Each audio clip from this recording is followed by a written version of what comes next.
सिलसिला मंजूर। Writer director Basu Chaudhary की फिल्म बिल्लू बादशाह का पहला सॉन्ग गुज़श्ता रोज मनारे पाकिस्तान की ग्राउंड में हीरोइन सहर मलिक और दबंग हीरो शमस राना पर सुरों की मलका शाजिया मंजूर का गाया हुआ गीत बिल्लू कट के कालजा लै गया पिक्चराइज किया गया।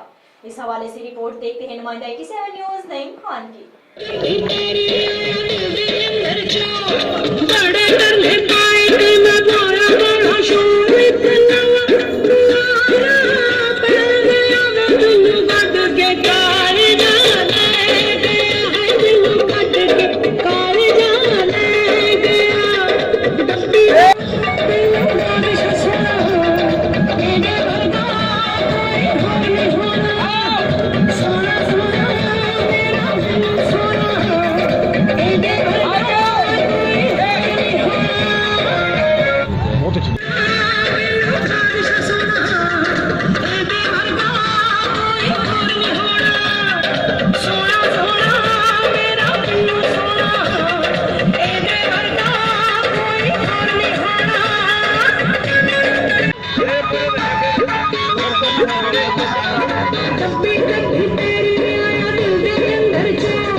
आओ जाओ जाओ